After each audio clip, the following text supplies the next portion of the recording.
if you look at Jordan Love's body of work, how could you justify that he's been worth $50 million? But if that's the case, why hasn't this gotten done yet when they talked about they wanted it done before training camp? And in your opinion, what do you think is actually holding this up from getting done like right now? Oh, I think it's going to be a long-term deal. I think that's the issue. I think it could be like Pat Mahomes' deal when he did his long-term, what was it, 8 years, 10 years? Yeah, I think they want to, I think what they want to do is plan this out so that they can have their cap in place. You understand where you are cap-wise for the next 5, 6, 7 years. I think it's going to be a long-term deal. Some huge quarterback deals are going on at the moment, and the big name that's floating around right now is Jordan Love. The Jordan Love situation is interesting. For Jordan Love, it's a $10.5 million salary this year. He deserves more. The two sides haven't come together yet. I was told yesterday it's more money than structure, but with a deal like this, there's a lot of factors that go into it. After backing himself and taking a short extension last year, Love put out some intriguing tape in 2023 and is now after a much bigger bag. Right now, the general consensus is that the Packers have no option but to make him the next $50 million plus quarterback. But is that the right thing to do? And in today's video, we're going to go over the pros and the cons of what would happen if the Packers did pay Jordan Love this outrageous amount. So far in the 2024 offseason, Trevor Lawrence and Jared Goff have kickstarted the quarterback signing market by getting huge deals. Lawrence's $55 million a year is tied with Joe Burrow for the most per year for any quarterback, and it's fair to argue whether he really deserves to be sitting pretty atop the leaderboard. The same goes for Goff, whose $53 million a year is more than the likes of Justin Herbert, Lamar Jackson, Jalen Hurts, and of course Patrick Mahomes, who is all the way down at 10. And honestly, I mean, when you look at this leaderboard, it really shows that getting paid isn't really reflective of talent anymore. It's more so who just got signed before you and can you top that number. Like, I mean, the reality of the quarterback market right now, which as crazy as it sounds, is you either cough up the $50 million or more, which it's going to be after Jordan Love, Dak Prescott, and these other quarterbacks get signed, or you kind of just play the guessing game and try to sign a guy that really is unknown. Like I said, the teams currently pondering that decision are the Dallas Cowboys with Dak Prescott, Miami with Tua Tagovailoa, and of course the Green Bay Packers with Jordan Love. We go back to the Dallas Cowboys with Dak Prescott. Jerry Jones is a billionaire a few times over, but sometimes doesn't seem like a great businessman when it comes to contracts, certainly for Dak Prescott. The longer you wait, the more it costs you. Jordan Love by far is the least proven of those guys, but you could argue that he is the most worthy. Whereas he doesn't have as much good film on tape, Love certainly doesn't have much baggage as the others. I mean, when we bring in Tua, he struggles in the cold weather, and Dak struggles in the playoffs, which are enough to make that $50 million benchmark appear a daunting figure. I mean, when you have Love though, just looking at what he did last year in his one season in charge, he was able to lead them to the playoffs with the NFL's youngest roster. And not only that, but he was able to then go on and prove himself on the playoff stage. And yes, I understand that there was a little bit of a rough patch at the beginning of the season, but we're going to break that down and also just the pros and cons of just kind of understanding why the Packers should lock this guy up. Like, I mean, look, it's clear to say that really you have no chance at winning a championship in the NFL if you don't have a strong and just solid quarterback. And with Jordan Love, he gives you that certainty and that chance to go and win a championship. Like, I mean, as crazy as it sounds, the NFL is changing, as we all know, and I think the days of kind of trying to win with running the ball and having a really good defense are behind us, and most people or most organizations are looking and ready to pay that $50 million to get their quarterback that they need to win a championship. Do you just pay him now? What if you had paid him 2 months ago? You know, because everybody else is getting their money, so Jordan Love is going to make more than Trevor Lawrence. Because he's next up, he's going to make more. And then Tua is waiting. I mean, this is how the game is played. And then Dak is going to be waiting. It's inflation. It's quarterback inflation. And look, I mean, the Packers right now, they're pretty good in salary cap, and they can stomach the $50 million pain that they're going to have to pay, if not more. But a hefty quarterback contract still is going to make life tricky for them. They have wrestled themselves back to $47 million of cap through the release of David Bakhtiari and linebacker Devondre Campbell, while also restructuring Kenny Clark's deal. Bakhtiari and Campbell were easy cuts to make because of their injuries and poor play, but similar decisions will have to be made next year and the year after, as Green Bay gets used to having one one of the highest paid quarterbacks in the NFL, which that's what Love is rumored to become. And I mean, honestly, the Packers are pretty used to it at this point with having been blessed 2 Hall of Famers before Jordan Love. We can honestly see that they have the young roster around him and they know how to handle it. When we look at the wide receiver room, for example, they took the league by storm last year after taking a quantity over quality approach. The same can be said elsewhere on the roster, emphasized by the fact that the team made the playoffs and destroyed the Cowboys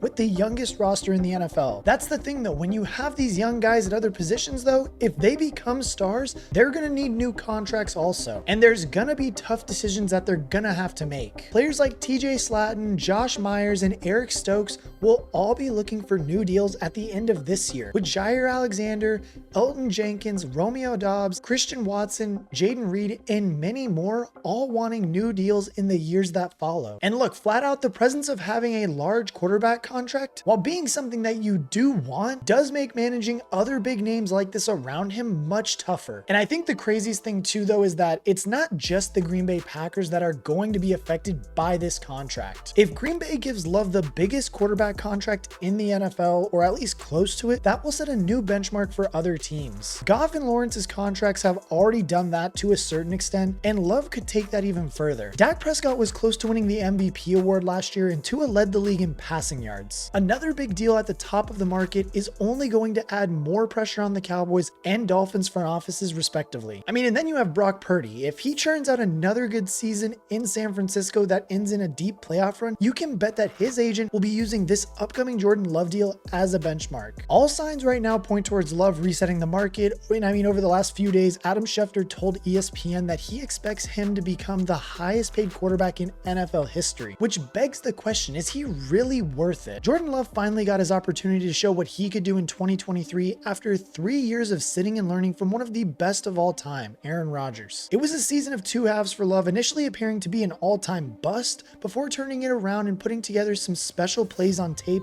And I mean, we're going to attack this chronologically just so we can go through his full season last year. Now, to kick things off for Love, it was pretty much a mixed bag. Things were good as he threw for 7 touchdowns and just 1 interception over his first 3 games, and this included a 38-20 win over Chicago in week 1 and a narrow 18-17 win over my New Orleans Saints in week 3, where we blew a 17-point lead, as well as it also featured a 1-point loss to the Falcons in week 2. The bad stat to take from these games though was that Love didn't complete more than 56% of his passes in any of these games, with a 50% completion rate against New Orleans in week 3 being his worst. And after those performances, there was a lot of debate surrounding Love's electric start to life in charge of Green Bay's offense, which many debating whether his 6 touchdowns in 2 games meant he was the next big thing, or whether he was just getting a bit lucky and things would level out. The later certainly appeared to be the winner at first, as Love struggled over the next 6 games, winning just 1 of them to produce a 3-6 record at the halfway point. Now, while this was indeed Jordan Love's first proper go at starting in the NFL, it's also important to remember that he had been learning behind Aaron Rodgers for 3 years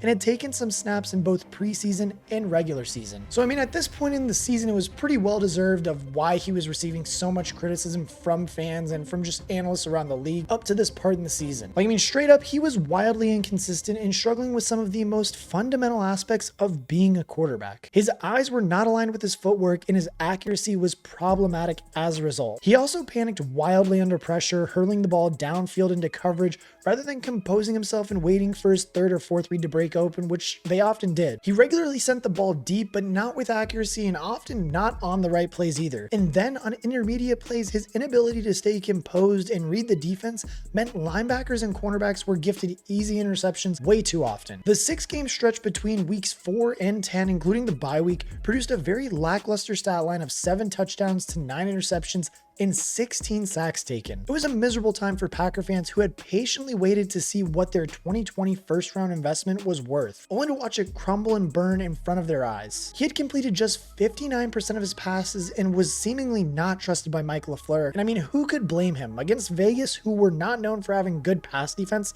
Love passed for just 182 yards, 0 touchdowns, and 3 interceptions. Like, I mean, as crazy as it sounds, that play wasn't that long ago either. Like, watching all of that happen, and with the same young roster returning, who's to say that same Jordan Love won't return this year? Like, it's that question mark alone that kind of just scares Packer fans and even the organization into wanting to dump all this money into Jordan Love, even though they most likely will.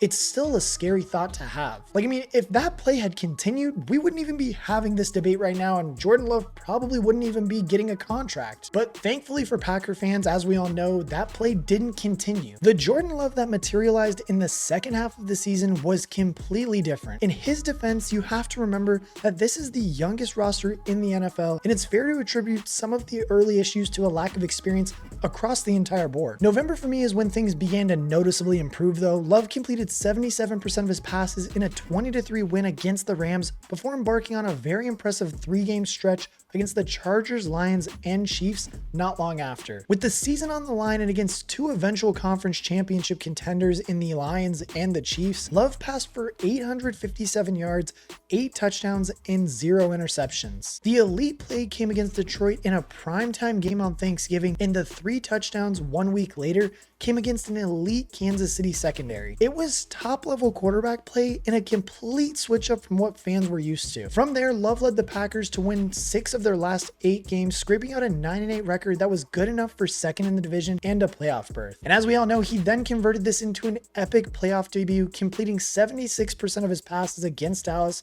for 272 yards, 3 touchdowns, and 0 interceptions. Like, I mean, he absolutely humiliated one of the best defenses in their own building and completely outshone the MVP runner-up in Dak Prescott. It was a momentous day for not only Love and Packer fans though too, because so often we see so many quarterbacks crumble on the big stage, but Love banished those concerns almost immediately. The Jordan Love that played in the second half of the season was totally different from the one we saw earlier. And now, yes, it is to note that when you are playing with one of the youngest NFL rosters in the league, there are going to be growing pains just throughout the entire year. But I mean, there were countless errors that he was making just himself nonetheless. But as the season progressed, it was kind of crazy just seeing Jordan Love mature throughout the year and just watching him just become more competent and just better under center. His accuracy improved greatly, regularly posting a completion rate of over 65% with 3 games over 70% and 1 game over 80%. This was made possible by his improvements in the pocket, becoming much more nuanced in his movements,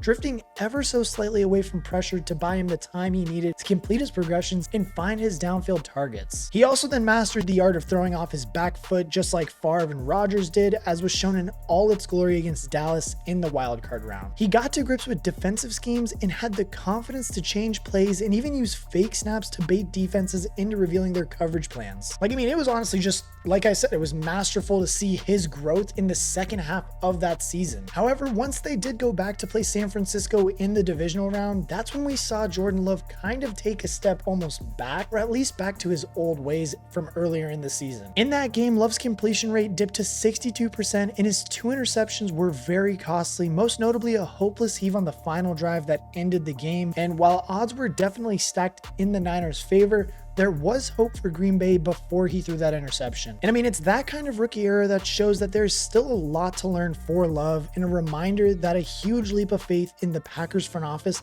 will be taken if they give him a huge league-leading quarterback contract. Like, yes, there was plenty of good tape in the second half of the season, but is it still enough to completely forget about the shambles in the early stages of the year? This team is still incredibly young, which means inconsistency and regression are far more likely than with a proven roster. The consequence of sitting your quarterback for so long is that you have to make this commitment without a bigger sample size, and the results could be catastrophic if the wrong Love materializes. However, if he picks up exactly where he left off in 2023, the Packers may well be on their way to enjoying the tenure of a 3rd consecutive Hall of Fame quarterback running their offense. So I mean, perhaps that alone makes this contract an absolute no-brainer. But I want to know what you guys think. Do you think that the Packers should make him the highest paid quarterback in the NFL? I mean, for me, I do think that they should. Like I was saying in the video, it's just so hard to find a good quarterback once you have them. Like, even if he's mediocre, like Trevor Lawrence is a mediocre quarterback and just got the highest paid contract in the NFL. So like, being mediocre gets you, as crazy as it sounds, $60 million.